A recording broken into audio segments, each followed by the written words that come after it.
Welcome to another episode of the Solar Sales Podcast with your hosts Tyler Jack and John Maxey.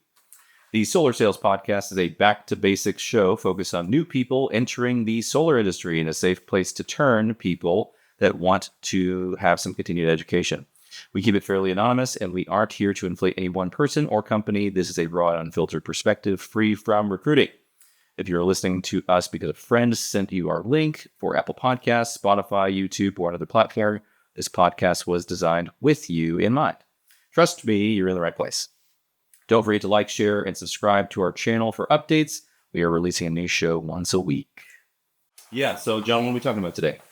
So we're going to be going over the situation that happens with a lot of sales reps where they need to go back to their existing customer. Right. What? Add-ons, potentially batteries. I think it's a great proposition, and we've been advocating for that for a little while. What do you think the majority of solar customers out there have batteries? What percentage of the percentage? Less than 5. Maybe for sure less than 10. Right. Why do you think that is? I think in the past it was a difficult proposition with the AC coupled stuff. It was really cost prohibitive, installation prohibitive, lack of loan options, technology, stuff like that, understanding. And then I don't think that a lot of people had a good understanding about it. And there were a lot of false promises made. Right. What I noticed that when I got into the industry, that there was some installers that just didn't even have batteries as an option. Yeah. And then the other challenge was that maybe the installer had 1 or 2 batteries as an option, and your customers were looking for something specific. So you had that small percentage of customers that actually got a battery. Yeah. Right. The amount of people that you face are like, oh, that's great, but do you have this? Or Right. What is this? I've never heard of this. Especially when you have all these different manufacturers getting in, the industry. If you go to one of these events, right, there's 50 different batteries out there. What's the one that we went to in Vegas? Different days? Yeah. Ari? Oh, yeah. RE Plus. RE Plus in Vegas. I mean, if you were a technical person that was really into that stuff, you could really enjoy it, right? But there's so much information, and you could see how a salespersons just get, yeah. But when right, yeah. Now, when I look at a customer now from personal experience of going through the solar stuff, when you look at a system that just has solar, right, it's like building a home in Arizona with just an AC in it. Yes, no heater. No heater, right? You need energy during the day, right? But at night, when the panels don't work, you have to power the home with something. So you're dependent on the grid. Right? Yeah. The grid is your battery. And most people, when they think about solar, what are they trying to create? Grid independence. Independence, savings. Yeah, savings, all those things. And unless you explain to them, fully how everything works, they don't realize how really dependent they are still on the grid. Yeah. What I mean? Very. I mean, if that goes down, they're down. Right. In phase. Of our partners, that the app shows, what your grid dependence is, and then it shows also your solar offset, right? And I've got a lot of customers that'll come and be like, hey, it says I got 98% solar offset, but 60% dependent on the grid. You know how that works? Do I? Yeah.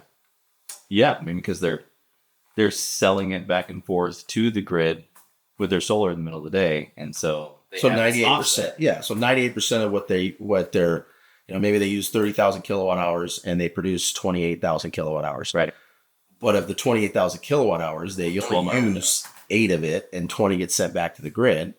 So their grid dependence is still 60%. Right. It doesn't matter what you make and produce solar wise. It matters what you consume of that. Right. So true grid independence, you have to have what? A battery. Well, yeah, I think like 100%. Yeah. Well, I mean, you can't have 100%. You can't have a 0% grid, or can't have a 0% of grid dependency without having a full system with battery. Yeah. I mean, that sunlight backup stuff for a little while, but I feel like it's short-lived. Right. So we know that the consumer was confused about it. Sales reps were a little fuzzy with what to sell. Yeah. But now with the utilities starting to not demand a battery, but some of these utilities are pretty much making a demand for a battery. Yeah. I mean, the buyback's not as good as it was anymore in a lot of different places, Or the incentive for the battery. or for that. Right. But it doesn't make sense to have these oversized systems getting in a lot of spots.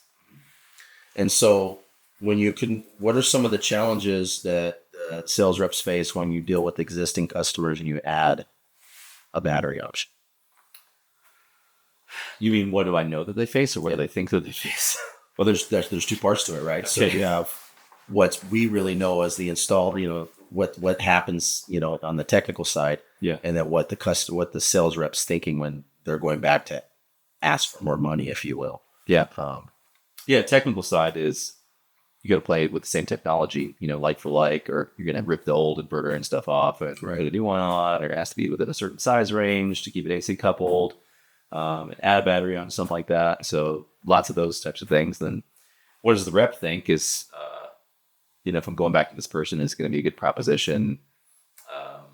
Is someone going to be receptive to me on hearing this? And like, hey, how was your stuff? Oh, great. How about what? $17,000 more worth of products. Like, I don't know.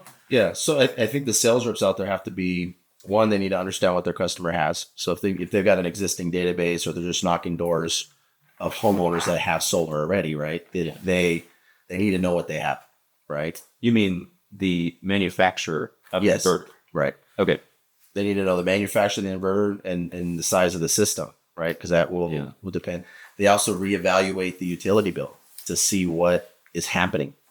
So what percentage would you say would be, the usual culprits, like Enphase, SolarEdge, Tesla. Yeah, I feel like that's a little bit newer name on the scene for inverters wise. Like, but there's a lot of them now. But, Yeah. I guess there's older systems too. Sunny Boy, whatever. SMA. Yeah. Well, it is The Sunny Boy. Yeah. But if I were just to take, a dart and throw it at a solar system, what's the percentage that's in phase? I would think, and this is just guessing because of experience that I've had with our organization, is about 50%. 50? In phase, about 50% SolarEdge. Okay. Or 40-40 and then 20 other. Yeah. You know what I mean? I probably agree with that. 40-40. Okay. So you got to have an option for that type of ecosystem. Because if you don't, then it's like, well, people are sold on Enphase. They're like, oh, you got microinverters. If one goes down, the others don't go down. This is great. Yeah, the shading thing. I understand all that. Right. They were pitched that. So it's easier just to keep them in the same family of products. Yeah, those people are like, I don't want to take my microinverters off. What are you talking about? Right. They've been great. One went down one time and you replaced it before I even noticed. So it's awesome. And what's the, I notice you share this sometimes with sales reps about, excuse me, the, how many batteries you need. Oh, yeah. Based on AC. I have a rule, yeah. Yeah. Per AC unit, you have one battery. Mm-hmm. I should say one battery with a hybrid inverter or equivalent in it. So I don't mean like you have two AC units, you have one Powerwall 3 and an expansion battery. I mean like two Powerwall 3 units. Powerwalls, Yeah. So I'm a sales rep. I've got an existing customer base of regular solar customers. I establish what they have. Yeah. Right. What's the approach to these customers to get them excited about a battery? Honesty. I mean, I think one would be that, but I think like that quality assurance call goes really far. Of like, how have things been? Mm-hmm. Has your solar been, covering? Been performing well? Has it been covering all your utility payments? How's that been going? Right. Have you ever had any outages? Asking those types of questions, I think would go over pretty well. And then saying, hey, I had this option. Technology used to not be there. Now it's there. These things are really simple to install. Some really skilled electricians could put them in 30 minutes. Right. It's very minimally invasive, and it uses all of the same stuff that you already have in your house. It's the same infrastructure. It's the same manufacturer. Nobody's pointing fingers saying it's like, oh, it's Enphase's fault. No, it's Tesla's fault. It's like, no, it's all one. So you have the customers that are doing it for the savings. Yeah. Is there a marketplace for this battery for customers that either don't have solar at all or are not really needing it for, not buying it for the savings portion of it? Oh, you're talking about demographics for something? Yeah. Like this. Yeah, there's a few. We like talking about these. I mean, the average everyday person that I would say solar people would target would be those that are looking for some sort of bill offset while maintaining some quality of life type of stuff. What I've heard a lot from people in the industry is if I can install a battery in your home and it didn't cost you anything, right? And now you have the savings element of the battery is being offset by the monthly cost of for the loan, but you now have backup. So it's almost like this is a way to have your home have backup for free. Yeah. Because the solar savings or the utility bill savings is paying for the cost of the battery. Yeah. So you're the arbitrage restaurant. You're not buying from the grid when it's most expensive. And then there's the next level of person, which is I feel like it's going to be your extremes on the health side. And so I have a medical device. I have a breathing treatment machine. I have sleep apnea, whatever I have at night. I want that to go out. Or even more serious stuff, like I have heart condition or whatever. I thought you were saying white cellar. That's the next group. That's the next group. Some people drink that for health. Right. I don't know. I mean, but then you also have in that same grouping of that medical, community right there.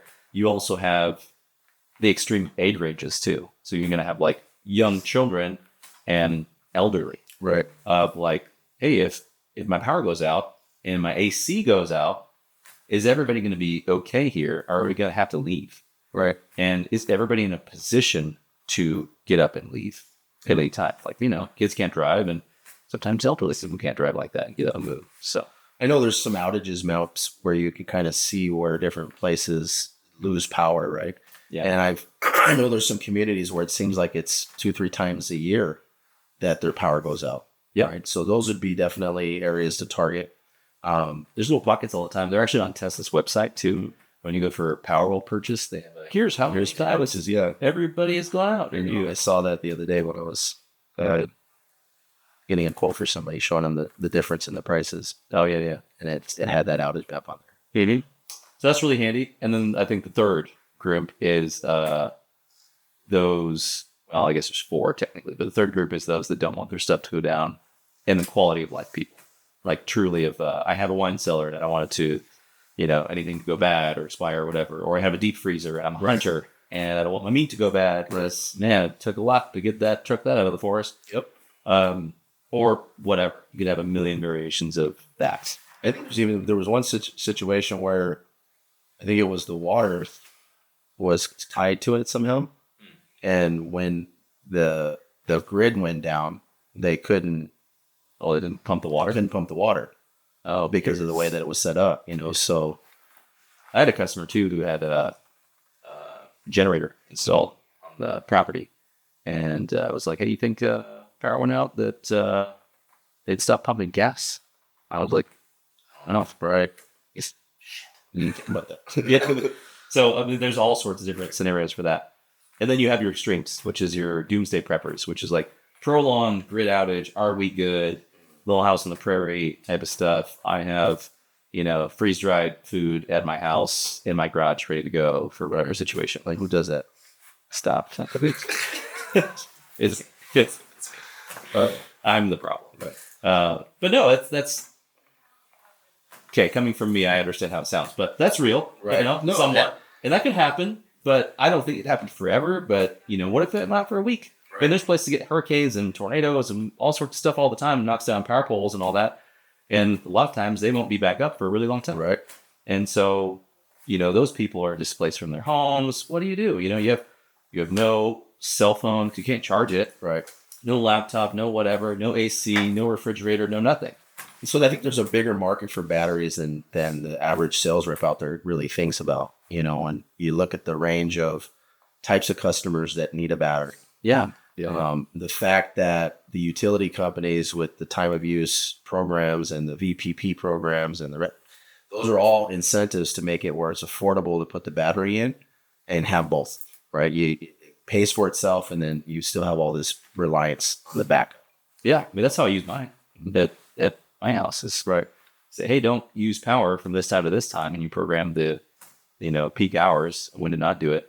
It also helps with demand fees as well. Yeah, you can set up for demand management for a lot of different battery systems. So, but some of them will do it automatically for all that stuff. But I mean, not to mention, they got a lot of them have that storm watch feature and stuff too, and they all fall something different. But if something's coming on the horizon, hey, let's charge this thing up to this guy's pre-programmed setting, so that way, if it does go out, then we're good. And there's been a lot of times I've got some unique setup at my house, but there's been a lot of times where I'm like, oh man, I got some bad stuff on the horizon. I can see it way out in the distance. Charge that battery, change the settings real quick. Let's top that thing up. Yeah, I think the other cool part about the batteries is the average consumer gets it. You know what I mean? They have a battery pack for their phone. They've got maybe their little charger thing, right? So the idea of storing the energy for later use, it's a simple conversation to have. Yeah. It kind of, when you talk to somebody with solar and what do you mean you don't have a battery? Like, well, where do you get your energy from at night? Right. And then just start that conversation. Which is that powerful at your house? It doesn't charge at my house. Right. So it's an easy conversation to have. I think the prices were, what was the obstacle for a long time. And they're coming down dramatically. Right. And, but I will say this, that yes, battery only is great if you don't have solar just because of the arbitrage, but for prolonged outage, like what we talked about for the extreme cases, having that bit of solar, even if it's a little bit, right, to charge the batteries back up, man, goes a long way. Because then it's like, man, I might use it all overnight, but guess what? Sun comes out in the morning and I'm good, and we're still out, so who cares? But then you don't have to have a generator. I live in a community that has a buyback program that just recently changed, and it's one of those things where every single homeowner in that community that has solar, because of the way that the utilities program was, in most cases was sold an oversized system to take advantage of the net billing that they had. Yeah, is that net metering over there? Right? Net billing. Net billing. Yeah. Okay, sorry. So that the oversized systems become worthless when they go to avoided cost, which is what they're changing the plan. Oh, that's the name for it. Avoided cost. RCP. Avoided cost. Everybody has the same thing where it's like, we're going to pay you nothing. Right. 2 cents, 2.81 cents, or whatever. So it makes more sense to store that in a battery and then use it instead of giving it away. Yeah, I mean, if you think about okay, let's make this solar proposal for 100% offset this person's power. Okay, well, really, that person is using power 24 hours of the day, but you're having to produce 100% of that 24 hours in 12, because that's when the sun is shining. And really, the prime of that's 8, right. And so you're producing all this extra power, and I'm not using anything near that during that time, maybe a third or half max. And counting on, in a scenario like that, of the utility company having the interconnection agreement and actually honoring it. Right. And saying, yeah, we're going to pay you to change it for this. So it's like, yeah, I promise. We're not going to change. I swear. Here, pinky promise. And they've got a knife behind their back. So you can't, on some of them. Yeah, and you can't, some of them have locked in periods, right? Yeah. Either for this many years, and after that expires. And if you're a solar professional in there, make sure you know your interconnection agreement, because there's some out there apparently that don't have that in there and can just change it. And you're at one. And minus one. So your community specifically would be really good for batteries, especially right now. Yeah, absolutely. If you're in the ED3 market, right, go gangbusters, because they're changing the buyback to avoided cost, and it's going to crush every homeowner that has solar over there that doesn't have a battery. Ready to cease and desist from. Well, I want to be at the board meeting. 20. Yeah. I got your letter. Right. It's crazy what they can do to you. And I know this is stuff like this happens all over the country, all over the world. There's state policies change. Especially or for electricity. a while. Yes, yeah. And they don't always keep the homeowner in mind, or us, the installer, or the people that are in the industry. They're just doing what they said. It's a software update. Yeah. Okay. So that this is going to change, but Whose software?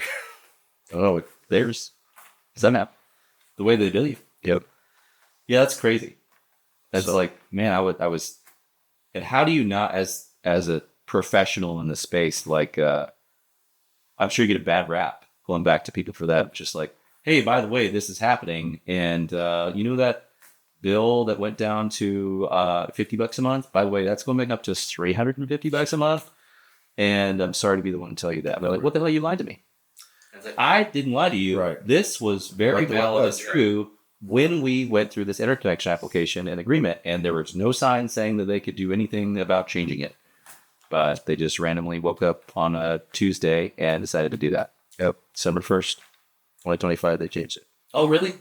So it'd be On any new installs coming in, they have to go to that plan. Yeah. And then everybody else in the community sometime this year is going to be moved to that plan. But they haven't given us a date yet. they don't have a date. Okay, got it. So when that date happens, And yeah, and you could be proactive if you're in that community by just educating the consumer about what's about to happen, so that they know ahead of time and can prepare for it. right? So So all of these things are little pieces of ammunition of which you can kind of go through and say, hey, if you don't have one, now's the time. Here's why. I mean, especially in your community, but also in others of if the power goes out, if something happens. well, and here's what the lesson I learned from it, right, is I don't care what community they're in, don't trust your utility company, right? So build a system that is grid independent, right? You can't technically go off the grid, because of the laws or whatnot, but you can build a system that produces enough power for you to use during the day, stores enough energy at night for you to use, and in the event we had some catastrophic event, you'd be good. That's the way you should build your system. Right. Right. It is a little bit of overkill, a lot of batteries, and you might need a couple more batteries than normal with that type of mindset. But 4 years down the road, when they change everything, you're good. As opposed to, oh crap, now my bill just went up $180 a month. Now what I do? Yeah. So here's the interesting concept. I mean, because people can spit out about this and be like, this is why you need it, blah, blah, whatever. And there will be another group of people that look at that like an additional commodity that isn't a requirement of, oh yeah, that's cool, but I don't know if I want to spend that type of money or do that type of thing with solar on my house. That's kind of optional. It seems like a luxury item. But I will tell you that one thing is very true, and that is I have very little appliances or anything that are not electrically powered. Right. I do have the range stove and a water heater, right, or gas, but other than that, everything else is electricity. And so it's like there's one thing that's been always true is that they're going to continuously raise rates. It is a for-profit business. Lots of utilities, some of them publicly traded, one I used to live in, and they're going to keep making more money for their shareholders. And I don't know if you saw that, but on my desk, I have this little thing that said, I have it framed, and I look at it every day, and it's my sole purpose on why I wake up every day and do this. And it says, to increase other shareholders' value. Right. And just stare at that pretty picture. Just kidding. But that's their game, right? So they're providing a service. You have to use it. Here it is. It's essential. Like you said, electricity is not optional at this day and age. Right. So you have to do something about it. Batteries are going to be the future of solar, really. Equipping it with the right size battery to make the systems work. Yeah. So they got ahead of the curve too. Is like, what was it called in California? NEM 3.0 or something like that. And they're like, nope, you have to have a battery in order to do this platform or whatever, because we're not buying it anymore like that. So I think you'll see more of that too. Yeah. And I believe that's probably ED3's play, is it needed more batteries. And in it was a harsh way of doing it by cutting it back like that and making everybody get those batteries. But in the end, grid reliance, right? For the grid not to go out, they need access to all those batteries. That's the VPP program and all that kind of stuff, so that they can equipped with all the AI and all the other stuff that's coming. Yeah, all the EVs that are out there. Yeah. Yep. A lot. All at one time. Okay. So I'm a sales rep. I'm doing this. I probably have a book of business, right, that I can go back through. And of those, whether that's tens of people, hundreds of people, or for some folks, thousands or tens of thousands of past solar installs. And 10% of them have batteries. So I have a huge client list that I can go back through and call. Right. There's one thing I've noticed that is a huge detriment with this, and I think it's a big barrier, and not a lot of people are talking about it. And I want to talk about it, and I hope other companies hear this message, because I really want it to be a thing for like the greater good of the industry and fortunes of customers. But there's not a lot of proposal softwares out there that will allow you to do battery only property. And to some customers, I'm not talking about the existing one. Right. Solar is a curse word. Right. So it's a lot easier to start with that play of like, have you thought about a home battery? What do you do when the power goes out? Just light the candles and keep the fridge closed and pray. Yeah. So you got a customer that says, yeah, I'm not interested in solar, but I wanted to see the battery. You got to have something to go present to them. Right. So having that software, having an installer that has software that can show that or lead proposal is good. I think. Only a few of them out there. Right. I feel like some of the big dogs that are in the proposal game that a lot of folks are using, the Solos, the Auroras, the Solar Graphs, the whatever, the really common names that you hear, they don't answer that. There's all say coming soon. Yeah. But it's been coming soon for years. And I even sent a little support ticket to them because I was building some system. I'm like, I'm going to try this out. I was like, hey, I don't think your site is functioning properly. I can't find a way to not do this without like having existing solar and stuff on there. And they're like, oh, have you tried this, this, and this? And I'm like, yeah. And they're like, oh, well, you just need to add the existing system. I'm like, there is no existing system. Right. They're like, unfortunately, we don't support that during that time or whatever. And it's like, you get the same canned message from all right. But I think it's prohibitive because it's like, that's a big option. When I talked to somebody and I talked to somebody else on the phone, and they were like, who's doing that? Right. I am. Right. Like, we are doing that. And when we finally got the software, we were able to see what that looked like, right? Because we were kind of not guessing, but we'd have an idea of what a battery would do based on the arbitrage, right? The time of use arbitrage. And what the software was allowing us to do was actually figure out what those numbers were, right? And so I noticed one of the first proposals that I looked at, it was like a $600 average bill, and we added a couple power walls. And it went to $300. So cutting the bill in half is possible on a customer with just a battery, right? Yeah. You're not buying during peak hours. Well, if I'm saving $200-300 a month and the battery's only costing me $150 a month, it's paying for itself, right? And so now I have that peace of mind. I have my backup. It's not really costing me any money because it cut the bill in half. So that's part's paying for it. And then eventually it'll be paid off. Yep. It becomes one of those win-win situations. Yeah, they have loans for them now. They're battery only loans at 15 years, for some of those. So just going back to a customer 15 years. And I know a lot of finance companies too, if they're like, oh, was it financed through this financier? Okay, well, we're open to opening that back up and adding that on there. Like they'll re-amortize one of their own loans. Yeah, especially if we've had a couple customers where there was a credit union that they had existing. They added a battery. They went back to that credit union and they redid the loan that they originally had. Yep. And they'll do that. No problem. And these are 20-year terms. Yeah. These are low rates, no dealer fees, 20-year terms. That's great. That's what was that? $80 a month, $100 a month for a whole battery. Yeah. And again, this is to the sales reps out there, because a lot of times you're younger into the industry, you're thinking with your pocketbook, right? I always share with people is like, my gym membership's more expensive than it costs to add a battery in my house. That's true. Okay, so you know what I mean? Don't tell people. Yeah. What the message there is that for a lot of homeowners, they don't need to save any money. Yeah. Them knowing for the cost of lunch nowadays, right? Yeah. With a couple people is going to pay for my battery. That's great. You know what I mean? That's a good sense of security. It's like, well, you have insurance, right? Right. Okay. Well, you have auto insurance when you drive around in case you get in an accident. Right. When the car goes out. Right. Great. You don't get anything, and get you get peace of mind from insurance. You don't get anything tangible every month that you spend on that money, right?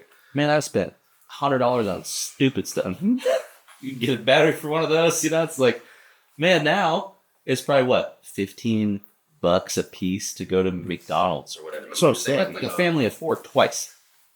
I had lunch just the other day. We had a couple people, and it was $90.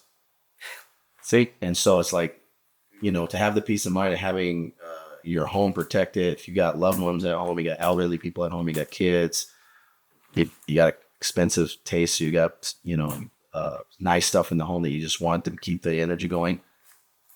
They'll buy it, right? But if you don't put that offer out there, they don't know that that's attainable to them, because forever batteries were expensive. Yep. I'm thinking the holding market segment. I'm going to say it here first. Just know I'm coming after you. After you. 3D printing community. Because that's me. I have 2 printers running right now at my house. And I'm like, damn, if those go out, I got to stop my whole thing and redo it all. It's like a 16-hour print. Man, come on. That's a whole little sub community. You know what I mean? It's like, they don't want their stuff to go out too. I've seen so many little YouTube videos of people doing that. They're like, make sure you have a UPS, a little backup battery plugged into your thing just in case power goes out. And it's like, well, we touched about that on the medical stuff, where I think the insurance things on it. And I found out that, from Jason, one of the guys, they have to have a backup battery when they have those oxygen things. Like, it's mandatory for them to have a backup battery. Yeah, they have a little unit. Yeah. So it's like they need to. Especially for a prolonged outage, that might go out too. Right. So, yeah, it's huge. So there's a lot of cases. I don't know if you could tell this, but John and I also might be a little biased about some battery stuff, and kind of into that just for the tad. So really looking forward to the install at your house. Yep. In-phase battery. You got an in-phase system. Well, makes it easy. There is another side of this that we didn't talk about, which is you can make some money doing this. Right. Yeah, it's can be similar to solar, right? Depending on different. Yeah, because for those that are dealer networks and whatever, red line doesn't really matter if you're just doing a battery retrofit. Right. It's like, what is the adder for the battery and whatever other components you need, at least mark it up, and then you are financing that or doing cash for that or whatever. A lot simpler process. Right. And guesswork. What do you want? Yeah. Powerwall. Oh, that pays 10C. Great. Yeah. Here's the price. Here's my price. Yep. But you can still, and I'll just speak for myself here, but you can still sell a battery only system, whether solar or not, on a project, make $2,500 in commission or more, and be cheaper than Tesla's website. Yep. That's perfect for us, for those sales reps out there. If you can do that, because then you can just go to the customer and be like, hey, if you want to go directly to them here, type in the address. Here's what they're going to charge you. Yeah. Here, go online, price out your system, what you want. I'll beat it by $500. Yep. I'll beat it by $1,000. And then you got 1,000 of those customers to go back to. Right. And you're like, great. Now I'm not knocking doors anymore. I'm not running ads. Right. I'm not buying leads from the whatever solar lead guy. I'm calling my past customers who remember me and just having the conversation of like, hey, how's it going? Battery technology is there. Would you like to take a look at it? Yep. It's only this. You could probably roll it into your existing system. If you want to add it, super easy. And then boom, $2,000, $2,000, $1,500, $2,500, $3,000. You do that once a week, you're making an additional $100,000 a year. If you're in a tight-knit community or an HOA and you can get a group together to do a little, 30-minute, hour battery, show type thing, right? I know in Maricopa where I live, and there's a college there that has a big room that we meet at a regular basis for BNI. Yeah. Reaching out to the community and promoting something like that just to educate them on the battery needs, right? Just sell a ton of batteries, especially because of the cost of them. Yeah, they're not that expensive. And again, people spend $100, $200 a month on nonsense, right? So to have something that'll give a peace of mind like that, it's not that difficult to sell. Right. God, I'm thinking brainstorming right now. Like, how can I get a trailer and build like a rollout wall, like display, like some of those like little train displays they have. They do it right in the CD or whatever. And just be like, here's how it works. Or whatever, have like a dummy mounted to that. And I'm like, man, you'd probably get like, okay, yeah, I'm in. Yeah, I mean, it's where there's a will, there's a way. You know, with these changes in the industry, right? You got to find a way to evolve. And remember that dude that came up to you at the Tesla charger that he told me about, and he has donuts or whatever. He's a realtor.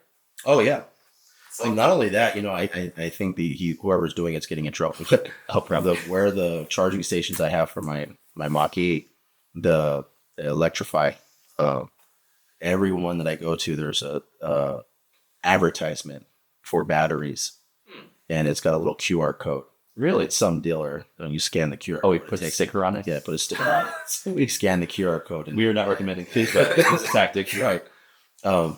You know, but the gentleman with the donuts he just was a friendly person, and he asked me a question about my car, which then led to a conversation about stuff, and then I found out he was a realtor. Yeah. Right. He was like, hey, do you get full charge rate, whatever, when you're at 15% or whatever? Saying. I see some solar salesmen standing out at the EV chasing, and I know where they get from. Yeah, right. You're like, at least give me a donut. Right. Okay. So bring some food. You hear me? Set up a little booth by one, right? Like where there's a lot of traffic. Yeah. You know what I mean? And then they're sitting in their car, and we just your window.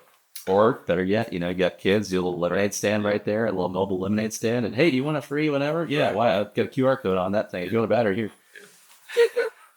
Yeah, I am not advertising child labor, just for the record. But I am saying that some people do that. So a lot of tactics, a lot of different ways, lots of avenues.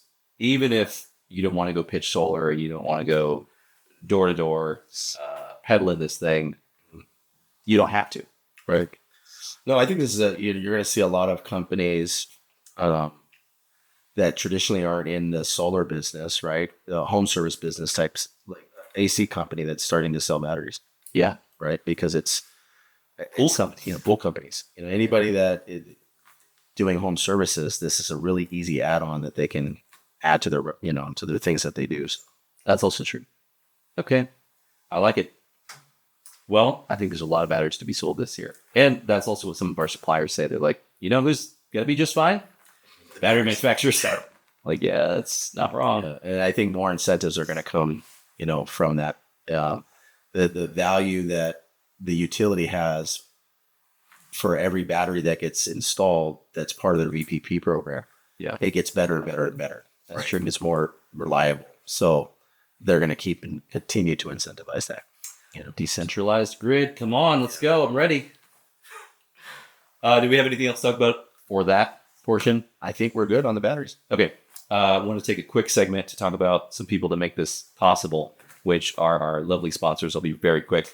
Sponsor one is Telefy. So that is get names, phone numbers, and addresses by simply drawing on a map. The algorithm finds the most relevant contact records by searching multiple data sources in real time to deliver your assets in milliseconds. 25 cents a contact, volume pricing, no monthly commitments. Visit telefy.app for more information. That's TELEFI.app. And our second sponsor, which we were kind of talking about, is Enphase. The Enphase energy system brings solar batteries and software together in one complete package. So now you can make, use, save, and sell your own power all through a smart mobile app. Visit enphase.com for more information. All right. Well, thanks for listening to this episode.